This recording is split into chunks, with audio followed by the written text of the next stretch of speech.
देश का कोई भी राज्य हो या केंद्र शासित प्रदेश, हर जगह जमीन की खरीद और बिक्री के अपने अपने नियम लागू होते हैं। लेकिन मध्य प्रदेश में लगता है कोई नियम, कोई कायदा और कोई कानून चलता ही नहीं। वो इसलिए क्योंकि मध्य प्रदेश में मौजूद और राजस्व रिकॉर्ड में दर्ज धर्म स्थलों, जिनमें मंदिर, मस्जिद और चर्च शामिल हैं, उनकी जमीनों पर खतरा मंडरा रहा है। क्योंकि प्रदेश में बीते 5 सालों में ऐसी दर्जनों बेशकीमती जमीनों को बेच दिया गया है, और ये सब कानून के दायरे में नहीं बल्कि दस्तावेजों की हेर फेर करके हुआ। और इन जमीनों को बेचने वालों में उसके कर्ता धर्ता ही शामिल हैं, यानी वो मंदिर का पुजारी भी हो सकता है, मस्जिद का इमाम भी हो सकता है और चर्च का पादरी भी। लेकिन इन मामलों में अफसरों की मिलीभगत भी जो है वो सामने आ रही है। राजधानी भोपाल के बाग सेवनिया में चर्च की 6 एकड़ जमीन को पूर्व आर्क बिशप और चर्च के जिम्मेदारों ने बेच दिया, जिसके बाद मामला ईओडब्ल्यू तक पहुंचा।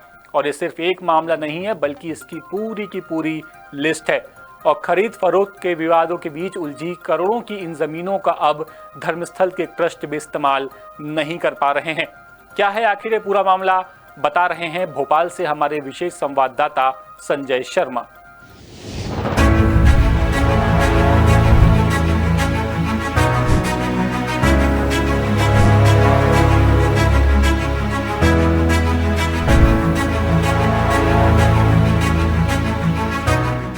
मध्य प्रदेश में धर्मस्थलों की जमीन प्रत्यक्ष या प्रत्यक्ष तौर से प्रशासन की निगरानी में रहती है।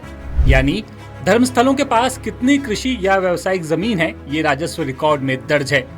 और इन जमीनों को बेचने से पहले धर्मस्थल की समिति को इसकी जानकारी प्रशासन को देनी होती है, क्योंकि सीधे तौर पर मंदिर, मस्जिद या चर्च की जमीन को इस तरह से नहीं बेचा जा सकता। लेकिन इसके बावजूद प्रदेश में हर साल धर्मस्थलों की जमीनों को खुर्द-बुर्द यानी कि बेचने के मामले प्रशासन और पुलिस तक पहुंच रहे हैं।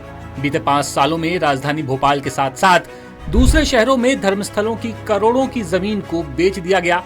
और अब सवाल उठ रहा है कि जब नियम और प्रक्रिया तय है तो फिर कैसे इन धर्मस्थलों की जमीन के विक्रय को पंजीयक कार्यालय मंजूरी देकर रजिस्टर्ड कर देते हैं। इनकी रजिस्ट्री और नामांतरण के दौरान पंजीयन अधिकारी क्यों प्रशासन को जानकारी नहीं देते या विक्रय पर रोक नहीं लगाते। एक मामला जो भोपाल से सामने आया, उसमें बाग सेवनिया में मौजूद चर्च की 6 एकड़ जमीन को बेच दिया गया। 1959 में रोमन कैथोलिक चर्च ने अनवर जहां बेगम से 44 एकड़ 15 डिसमिल जमीन खरीदी। इस जमीन का प्रबंधन साल 1964 में आर्क डायोसिस ऑफ भोपाल सोसाइटी के पास था और इस जमीन का इस्तेमाल चर्च और उसके जुड़े हुए कामों में किया जाता था।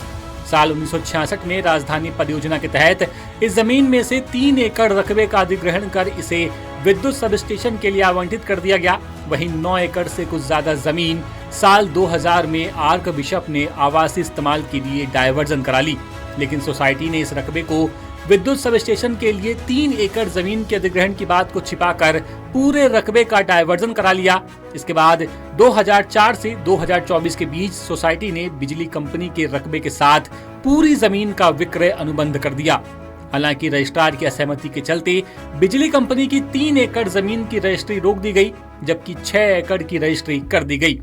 इसमें भी सरकार को 7.5 लाख रुपए की स्टाम्प ड्यूटी की चपत लग गई। रजिस्ट्री से पहले हुजूर तहसील के राजस्व निरीक्षक की मौजूदगी में हल्का पटवारी ने सीमांकन किया। इस राजस्व दल ने भी नियमों की अनदेखी की। चर्च की जमीन की अनुमानित कीमत करोड़ों में थी। चर्च की जमीन पर लीलांसंस इंफ्रास्ट्रक्चर प्राइवेट लिमिटेड की बहुमंजिला आवासीय और कमर्शियल इमारतें खड़ी हो चुकी हैं। मामला सामने आने के बाद ईओडब्ल्यू ने archdiocese of Bhopal society के तत्कालीन archbishop doctor Pascal Topno, father George Stephen, father George Vazhakala, father Sumant कुमारितिक, father Tomy Joseph, father Xavier T SBD, father Franklin Rodrigues, father Louis मेलिकल, फादर जॉर्ज जैकब के साथ साथ जमीन के खरीदार अरुण लीला और धर्मेंद्र लीला पर 22 अगस्त को केस दर्ज किया। ईओडब्ल्यू ने इस धांधली में राजस्व अधिकारियों की भूमिका पर संदेह जताया है। और सिर्फ भोपाल ही नहीं, ऐसा ही मामला टीकमगढ़ से भी सामने आया, जहां पुराने बिहारी जी मंदिर की 1 हेक्टेयर जमीन को बेचने के मामले में पुजारी के परिवार और जमीन खरीदने वाले कॉलोनाइजर पर केस दर्ज किया गया है। इस जमीन को करीब 7.5 करोड़ में बेचा गया। हालांकि अब इस जमीन के बड़े हिस्से पर प्लॉटिंग हो चुकी है। कॉलोनाइजर के इशारे पर पहले जमीन को हड़पने कई साल तक साजिश की गई। जमीन को पहले पुजारी वृंदावन परमेश्वर और हरिवल्लभ के नाम पर दर्ज करा गया। कुछ वक्त बाद यही जमीन पुजारी के परिवार के बेटे राजेंद्र और रविंद्र के नाम पर राजस्व रिकॉर्ड पर दर्ज कर कॉलोनाइजर को बेच दी गई। सालों तक ये धांधली चलती रही, लेकिन न ही राजस्व अधिकारियों ने आपत्ति ली, न ही पंजीयन अधिकारी ने रजिस्ट्री पर रोक लगाई। नतीजा, कॉलोनाइजर ने जमीन को अपने कब्जे में लेकर कॉलोनी काट दी। जब दर्जनों प्लाट काट दिए गए और लोगों ने विरोध किया, तब जाकर प्रशासन हरकत में आया और पुजारी के परिवार और कॉलोनाइजर पर केस दर्ज किया।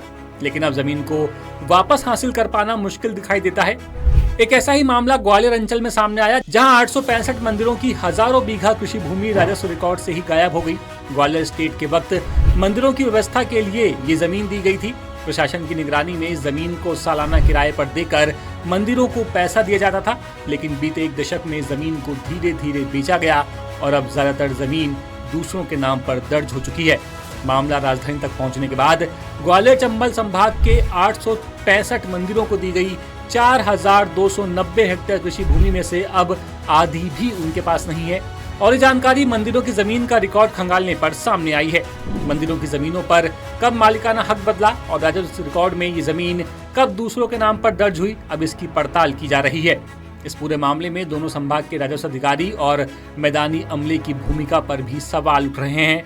हालांकि अब तक न तो प्रशासन अधिकारियों की जिम्मेदारी तय कर पाया है और न ही किसी के खिलाफ कार्रवाई की गई है।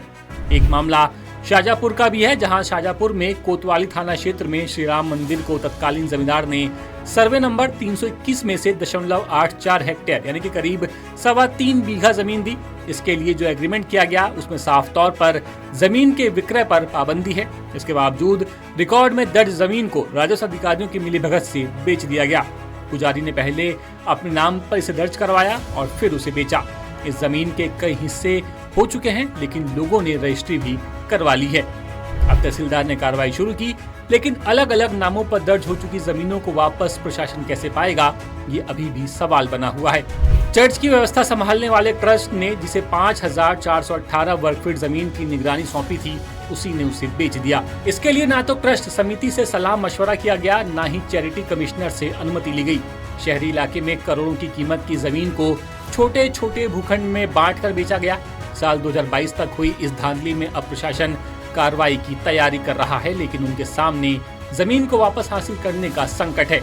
दरअसल मंडला में नागपुर डायोसिस ट्रस्ट एसोसिएशन ने नजूल रिकॉर्ड में दर्ज 5418 वर्ग फीट जमीन साल 1954 में ली। इसका इस्तेमाल चर्च के प्रबंधन के लिए किया जाता था, लेकिन चर्च ट्रस्ट के पदाधिकारी बिशप फ्रैंकलिन जोनाथन ने इसके लिए FC जोनाथन को जिम्मेदारी सौंपी। FC जोनाथन ने चर्च की जमीन के फर्जी दस्तावेज तैयार करवाए और पुराना रिकॉर्ड ही मिटा दिया। फर्जी दस्तावेजों के आधार पर जमीन की रजिस्ट्री करा दी गई। 1993 में जोनाथन की मौत के बाद अब जाकर ये मामला उजागर हुआ, जिसके बाद फर्जी दस्तावेजों के आधार पर जमीन खरीदने वाले 8 लोगों पर केस दर्ज किया गया है। वहीं प्रशासन अब जमीन को वापस हासिल करने का रास्ता तलाश रहा है। धर्मस्थलों की जमीन की हेराफेरी के हर मामले में एक जैसी कारगुजारी सामने आई है। मंदिर, चर्च और ट्रस्ट की सालों पुरानी जमीनों को उन्हें संभालने वाले पदाधिकारियों की मिलीभगत से हड़पा गया है। पहले इन संस्थानों के नाम दर्ज जमीन को पुजारी, प्रीस्ट या ट्रस्ट के पदाधिकारियों के नाम पर निजी तौर पर दर्ज किया गया और फिर उनके छोटे छोटे हिस्से करके उन्हें कई बार बेचा गया। जमीन की कीमत अब लाखों करोड़ों तक पहुंच गई है, लेकिन पर्दे के पीछे खेला जाने वाला ये खेल अब भी चल रहा है। लेकिन प्रशासन है कि आंखें मूंदे बैठा है। लेटेस्ट, इन्वेस्टिगेटिव और इन डेप्थ खबरें देखने के लिए ज्वाइन कीजिए द सूत्र का व्हाट्सएप चैनल, सब्सक्राइब कीजिए यूट्यूब चैनल, लाइक कीजिए फेसबुक पेज और पढ़ते रहिए वेबसाइट www.dasudr.com।